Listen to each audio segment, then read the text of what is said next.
안녕하세요. NCS 활용 가이드 홍선혜입니다. 한 달에 52만 2,300원, 그리고 또 한 달에 26만 8,600원. 어떤 금액을 말하는 건지 감이 오시나요? 우리 취업 준비생들은 한 달 평균 52만 2,300원의 생활비를 쓰는데 그중에 절반에 가까운 26만 8,600원은 또 어딘가에 쓰고 있습니다. 바로 취업 사교육인데요. 이 영어 교육을 받고 이 자격증을 취득하기 위해서 지불을 하는 돈이죠. 이 국내에 나와 있는 민간 자격증의 총 개수는 17,000개를 훌쩍 넘어서고 있습니다. 하지만 그중에서 국가 공인되는 이 국가 공인 자격증은 100개가 채 되지 않은데요. 정말 문제는 이 해가 지날수록, 시간이 지날수록 그 자격증 숫자가 기하급수적으로 늘고 있다는 겁니다. 이 생활비의 절반이 되는 돈을 투자해서 취득한 자격증, 이쯤 되면 기업이 이 자격증을 정말로 신뢰할 수 있을지, 취업에 도움이 될지 의심스러운 상황인데요. 이 자격증을 비롯해서 스펙 쌓기가 아닌 진정한 능력을 쌓기 위한 방법은 그렇다면 과연 무엇일까요? 저희 NCS 활용 가이드를 통해서 답을 찾아보시기 바랍니다. 먼저 NCS란 무엇인지 NCS 특강을 통해서 확인해 보실 텐데요. 함께 하시죠.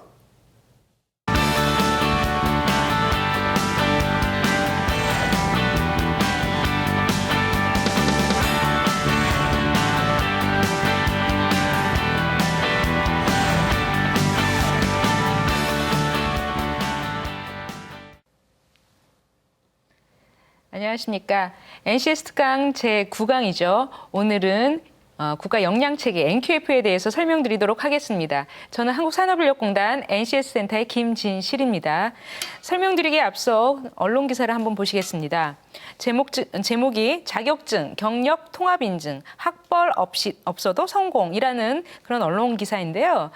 김표준 씨, 그러니까 가명 김표준 씨는 가정 형편이 어려워서 중학교를 졸업한 뒤 전자업체에 입사해 야간 고등학교를 다녔다. 학교를 졸업한 후에는 한 전자업체에 입사했다. 김 씨는 일하면서 전자기기 기능사, 산업기사 자격증을 취득하고 전국 기능경기대회에서도 우수상을 받았다. 현장에서도 일을 잘한다는 얘기를 곧잘 들었지만 정작 승진 때에는 명문대학을 졸업한 쟁쟁한 사원들에 밀려 번번이 고배를 마시고 있다고 합니다. 김 씨와 같은 경우는 오늘날 우리 사회에서 적잖이 볼 수 있는 사례다. 그러나 10년 뒤라면 김 씨의 운명은 다음과 같이 바뀔 수 있다. 김표준 씨는 중학교를 졸업한 후 회사 경력과 고등학교에서 NCS 기반, 국가 직무능력 표준 기반 교육을 충실히 받은 점을 인정받아 NQF 3수준 인증을 받았다. 이 자격을 발판 삼아 한 중견 전자업체에 들어갔다. 이 기업은 다른 학력 조건 없이 NQF 3수준 이상이면 지원할 수 있기 때문이다. 김 씨는 일하면서 기업과 MOU를 맺은 전문대에서 NCS 기반 교육을 받았고 틈틈이 전기기기 기능사, 산업기사, 기사 자격까지 땄다. 여기에 치밀한 일처리로 직무평가에서 높은 점수를 받아 10여 년이 지나자 NQF 7수준까지 이르렀다. 동기들보다 먼저 차장으로 승진한 것은 당연한 수순이었다. 김 씨는 얼마 전 유명 대기업에서 7수준 직원을 우대한다며 스카우트 제의를 받고 이직과 잔류를 놓고 행복한 고민을 하고 있다. 입니다. 이상은 정부가 그리는 능력 중심 사회가 완전히 실현됐을 때의 미래상입니다. 능력중심 사회의 핵심 열쇠는 야간고등학교 출신인 김 씨가 승승장구할 수 있었던 비결인 바로 NQF, National Qualification Framework인 국가 역량 체계입니다. NQF는 학위 혹은 자격증, 훈련 혹은 현장 경력 등을 한 사람의 능력을 가늠할 수 있는 모든 스펙들을 국가가 인증하는 하나의 커다란 자격 체계로 통합하는 것을 말합니다. 예를 들면 국가가 검증한 고등교육, 직업훈련기관의 교육훈련 과정을 이수하거나 자격증을 따면 일정한 점수가 나오는데 이것은 또한 현장 경력도 일정한 직무평가 시스템을 거쳐 점수를 줍니다. 이 같은 점수를 다 해서 일정 수준이 되면 NQF 1수준부터 8수준에 대한 그런 수준 점수가 이제 인증서가 나가는데요. 이 NQF NQF는 수준에 따라 박사, 석사와 같은 학위와 맞먹는 권위를 가질 수 있습니다. 가령 국가 역량체계를 운영하고 있는 외국의 경우 보통 NQF 7수준 같은 경우는 석사, 8수준은 박사 수준으로 이제 쳐주는데요. 굳이 명문대를 안 나와도 현장에서 일을 잘하거나 혹은 직업훈련기관에서 교육을 충실히 받는 것만 해도 그에 상응하는 대우를 받을 수 있습니다. NQF가 가능하려면 이제 NCS 기반으로 교육과 훈련과 평가 시스템을 개편하고 검증하는 작업이 이제 선행되어야 한다고 합니다. 이런 이제 언론 기사를 봤는데요. 오늘은 이 NQF가 이제 그 작동될 수 있는 NCS 전체 큰 그림인 정책 방향에 대해서 다시 한번 리뷰를 한번 해보고요. 현재 우리나라가 우리 사람들의 능력을 어떻게 평가하고 있는지 평가 실태를 살펴보도록 하겠습니다. 또한 이런 평가 실태를 살펴본 후에 어떤 문제점이 있는지 그리고 NQF가 이런 문제를 어떻게 해결할 수 있는지 왜 필요한지에 대해서 살펴보고 외국에서는 어떻게 운영하고 있는지 향후 NQF를 구축하기 위해서는 우리가 무엇을 신경 써야 되는지 살펴보도록 하겠습니다. 첫 번째 NCS 정책 방향인데요. 이 그림은 많이 보셨을 거예요. 첫 번째 시간에도 몇 번 강조를 했는데요. NCS를 통해서 학벌이 아닌 능력 중심 사회를 만들려고 합니다. 즉, NCS를 통해서 어렸을 때부터 자신의 꿈과 끼를 찾아서 그것에 대한 그 부분에 대한 진로 탐색을 하고 그에 따라서 교육을 받고 그에 따라서 채용을 하고 그 이후에 자신이 그 분야에서 성장할 수 있도록 직업 훈련을 잘 받아서 그 자신의 커리어 패스를 설계를 하고요. 또한 제대로 일을 하면서 제대로 능력을 평가를 받아서 제대로 승진 그리고 그에 따른 보상을 받을 수 있는 능력에 따라 키우고 능력을 제대로 평가받아서 보상받을 수 있는 사회가 바로 능력 중심 사회입니다. 그러면 구체적으로 한번 살펴보도록 하겠습니다. 우리나라는 지금 능력에 대해서 평가를 굉장히 많이 하고 있습니다. 여러분들도 시험을 굉장히 많이 보지 않습니까? 특히 학교에서 뭐 예를 들어서 특성화고등학교, 마이스터고, 전문대학, 4년제 대학도 마찬가지예요. 시험을 굉장히 많이 봅니다. 근데 또한 이제 훈련이라고 해서 여러분들이 취업을 했어요. 직장 생활에서도 다양한 교육을 받습니다. 신입사원 교육부터 재직자 능력개발 교육을 많이 받고 있는데 그때도 여러분들이 평가를 받고 있어요. 시험을 보고 있어요. 그리고 또 이제 자격증을 따기 위해서도 여러분들이 또 자격증 시험을 보고 있습니다. 그리고 또 반면에 채용, 내가 어디에 입사를 하고 싶다 그러면 채용 과정에서도 여러분들이 시험을 봐요. 그리고 입사한 이후에 재직자, 실제 일을 하면서도 이 사람이 능력이 있는지 없는지 승진을 시킬 수 있는지 없는지 또 평가를 하죠.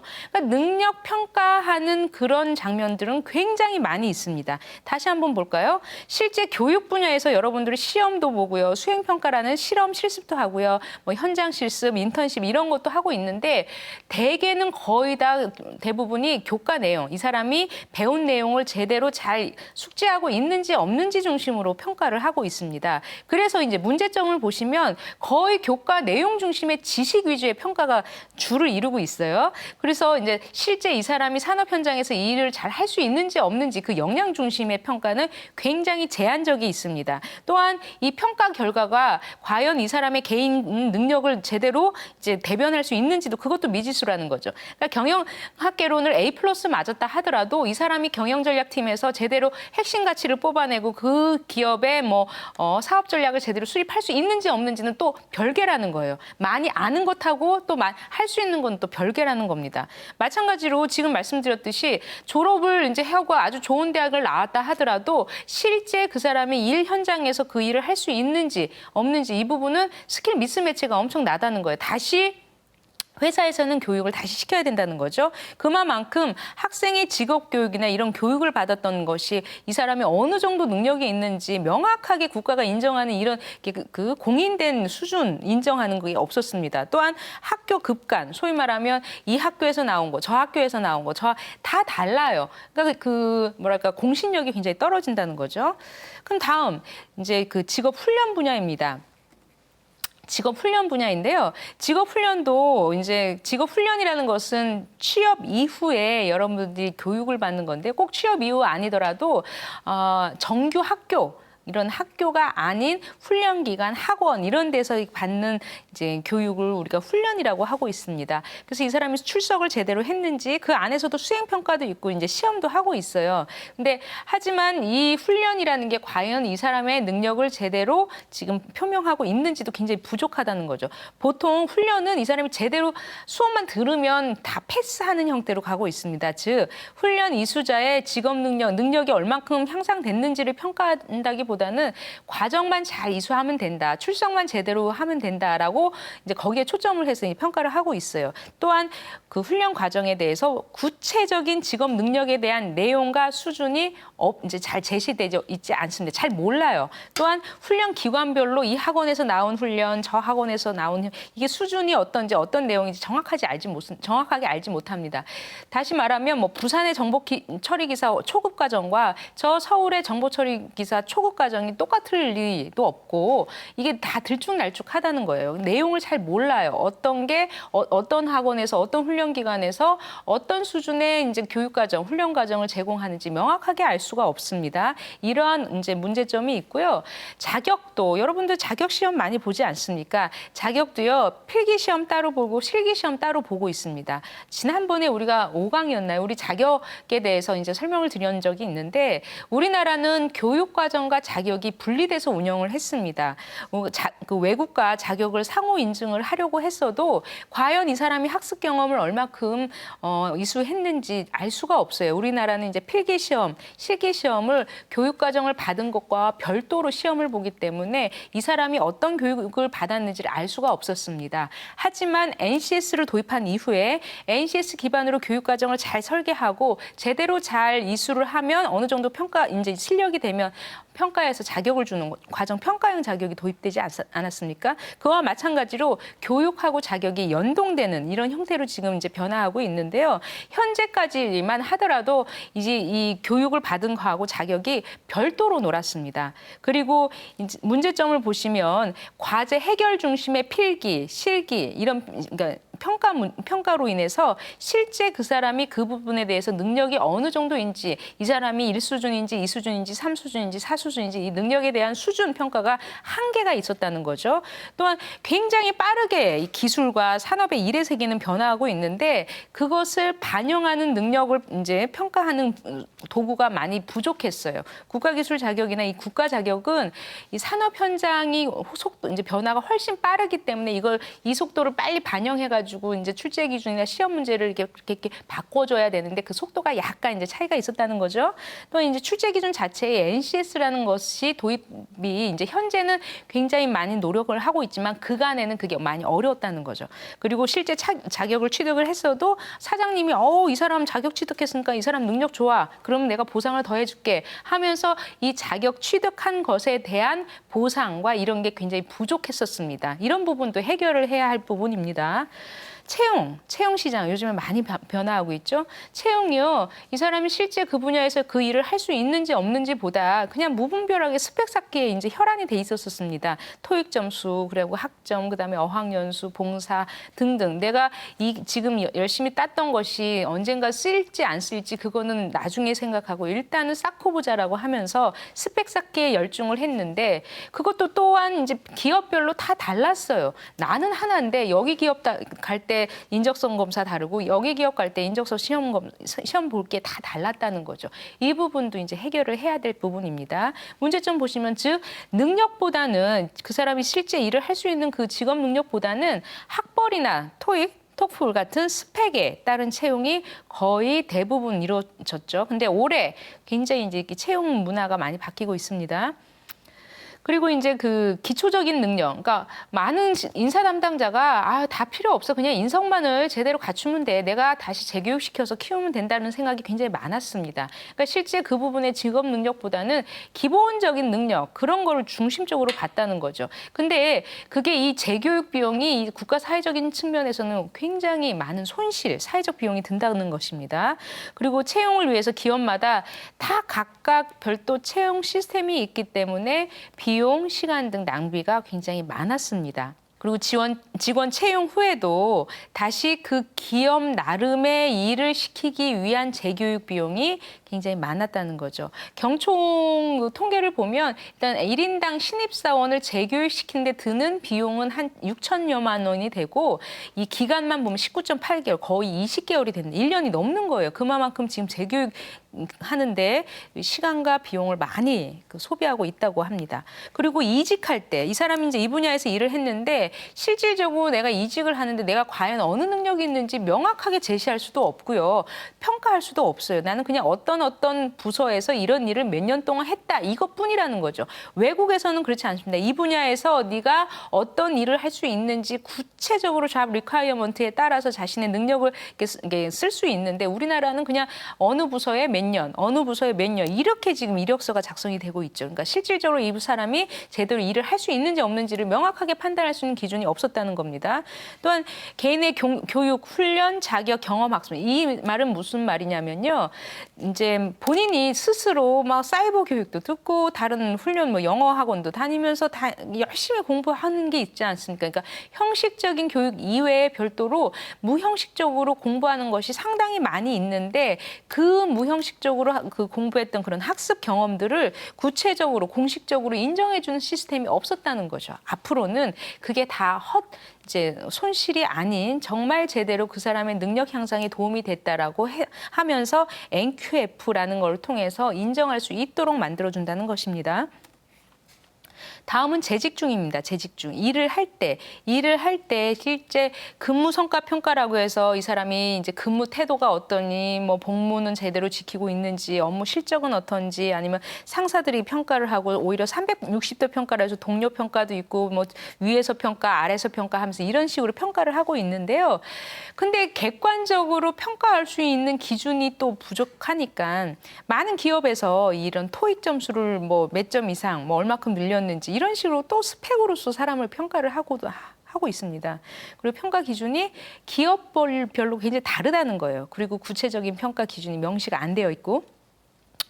그러니까 이제 문제점을 다시 이제 정리를 해보면 재직 중의 능력 평가도 제대로 된 평가 방법 및 기준이 굉장히 부재한 경우가 많이 있습니다. 또한 직업 능력보다는 이 대인 관계나 처세술 그리고 윗분들한테 잘 보이고 뭐 이런 게 많이 있었다는 거죠. 줄을 뭐 소위 말하면 혈연, 지연, 학연 이런 연줄 뭐 연고주의라고 해서 그 줄을 잘 서야 된다는 이런 게 굉장히 많았습니다. 실제 일하는 사람 따로 있고 뭐 이런 사람 따로 노는 사람 따로 있다는 그런 말도 있는데요.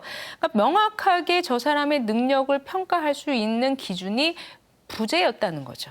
그리고 이제 토익이나 근무 성적 등 이런 거에 대해서 이제 승진 심사를 적용하는데 결국은 또 스펙 위주로 사람을 평가할 수밖에 없는 구조라는 겁니다. 그리고 근무 부서를 이동할 때도 그 해당 분야에서 이 사람이 얼마큼 일을 했는지, 얼마큼 능력이 있는지에 대해서 객관적으로 평가하는 게 굉장히 이제 부족했다는 거죠. 그러니까 지금 이제까지 교육 분야, 또 훈련 분야, 또 국가기술 자격 채용 분야, 자격 분야, 또 채용 분야, 그리고 실제 일하는 그 현장에서의 재직중 근무 향상에 대한 평가 이런 게 다 달랐어요. 나는 하나인데, 난 하나고 나에 대한 능력은 하나인데 이게 다 달랐다는 거예요. 우리가 줄을 설 때도 기준 해가지고 기준을 서가지고 줄을 쓰지 않습니까? 인력을 양성하고 인력을 평가할 때도 하나의 기준이 필요하다는 거죠. 저 사람을 평가하는데 이 분야에서 일을 할 수 있는 그 능력에 대한 기준이 바로 NCS라는 건데 그 NCS라는 것을 통해서 각 분야에서 각 장면마다에서 필요한 능력 평가에 활용할 수 있으면 어느 정도 이 중구난방되고 중복된 부분이 많이 해소되지 않을까 싶습니다. 그래서 전체적인 우리나라 국가 그 평가에 대한 문제를 살펴보면요. 교육 훈련이나 자격이나 이런 채용이나 실제 근무 상황에서 실질적으로 그 사람이 일을 잘하는데 능력이 어느 정도인지 그 능력 평가가 굉장히 부족했다는 겁니다. 또한 이 능력을 평가하는 평가 기준이 굉장히 부족했고요. 그리고 이 평가 기준이 거의 뭐 이제 아는 거 중심으로만 물어봐가지고 실제 산업 현장에서 직업 세계에서 필요한 그런 능력에 능력에 대해서 직업 세계를 반영한 평가 기준이 굉장히 부족했다는 겁니다. 그리고 능력에 대한 평가 방법이 다양해야 되는 거거든요. 이 분야, 이 분야, 이 분야. 평가 방법이 다양함으로써 그 사람의 능력을 제대로 평가해야 됨에도 불구하고 거의 뭐 편하게 지필 검사 뭐 이런 쪽으로 했단 말이죠. 그리고 평가자의 능력, 그러니까 즉 그 평가하는 사람이 그 사람을 제대로 평가하는지 안 하는지 그 평가 방법에 대해서도 잘 몰랐어요. 그러니까 예를 들어서 한 예로 면접을 볼 때 채용할 때 면접 보지 않습니까? 근데 면접관이 면접식 그 사람의 능력을 제대로 평가할 수 있는지에 대한 그런 방법을 많이 몰라요. 그 면접관들이 그냥 대충 뭐 왜 지원했는지 입사 동기라던가 뭐 선입견적으로 이제 그 사람의 경험을 통해서 아 저런 사람은 저런 스타일은 어떻다 하면서 이렇게 바이어스가 많이 들어가는데요. 이 평가자가 평가를 할 때 제대로 평가할 수 있는 평가 기준으로서 이제 NCS를 활용한다는 겁니다. 그리고 그동안 평가했던 모든 평가 부분에 대해서 평가 결과 개인의 어느 능력 수준인지 1에서 8 수준에서 이 사람은 그래 5 수준이야, 이 사람은 4 수준이야 이렇게 평가할 수 있는 수준이 지금 반영되어 있지 않고요. 그리고 이 평가 결과를 나중에 제대로 활용할 수 있도록 하는 부분이 굉장히 약했습니다. 그리고 학력, 자격, 경력 이런 게 각각 각 분야에서 평가를 하더라도 서로 연동하는 부분이 굉장히 이제 부족했고 실제 평가를 해서 이 사람의 능력이 좋다 하더라도 그 사람에 대한 능력에 대해서 보상할 수 있는 시스템이 굉장히 부족했습니다. 이런 부분을 해결을 하려고 나온 게 바로 NQF라는 거죠. National Qualification Framework이라고 해서 교육과 자격과 경력과 훈련 이런 부분을 서로 상호 등가성 좀 비슷하게 그 사람의 수준을 인정할 수 있도록 하는 부분입니다. 근데 이게 가능하도록 하는 기제가 바로 NCS라는 거예요. NCS. 이제 우리나라뿐만 아니라 외국에서도 다 이제 활용을 합니다. 근데 우리나라는 주로 이제 행로식이라고 해서 직업 교육 이런 일반 교육이 좀 이게 별도로 운영하고 있지 않습니까? 그래서 서로 이렇게 연동될 수 있도록 하는 게 대부분의 국가이고 우리나라가 이제 또 여기에 해당되고요. 연결식, 통합식 이런 건 이제 각각 나라의 특성이 있습니다. 유럽 같은 경우는 이 EQF라고 하니까 NQF는 N이라는 것은 내셔널이고요. 이제 유럽 역량 체계는 이 유러피안 퀄리피케이션 프레임워크라고 해서 EQF라고 합니다. 여기서는 왜 EQF를 이제 도입을 했냐면 EU라고 해서 국가가 하나로 이제 통합해서 운영을 하지 않습니까? 유니온으로. 근데 이제 유럽 국가 간 인력 이동, 레이버 모빌러티라고 해서 노동력 이동. 그러니까 이 사람이 프랑스에서도 일하고 아니면 독일로 넘어가서 일을 해야 되는데 국가 차원에서 공식적으로 인정할 수 있어야 되는 거야. 아, 저 사람은 한 EQF 5 수준이야. 그러면 거기에 상응하는 임금을 줘야겠구나 하면서 유럽 국가 간 서로 노동력 이동에서 필요한 게 공통적인 잣대가 필요하다는 거죠. 그러기 위해서 EQF라는 시스템을 만들었다고 합니다. EQF는 레벨 1에서 8 수준이에요. 우리나라도 이제 8 수준이죠. 거의 비슷하게 이제 EQF도 8 수준인데 영국 주변 국가 아일랜드, 스코틀랜드, 잉글랜드, 웨일즈 이런 데는 이제 그 수준을 좀 다르게 지금 책정을 하고 있는데 최근의 추세는 거의 8 수준으로 지금 연동을 하고 있는 것 같습니다. 근데 영국의 이제 NQF 한번 보실까요? 옛날에는 이제 내셔널 퀄리피케이션 프레임워크이라고 했는데요. 최근 들어서 조금 용어가 좀 달라졌습니다. 퀄리피케이션 크레딧 프레임워크, 그러니까 QCF라고 지금 되어 있는데요.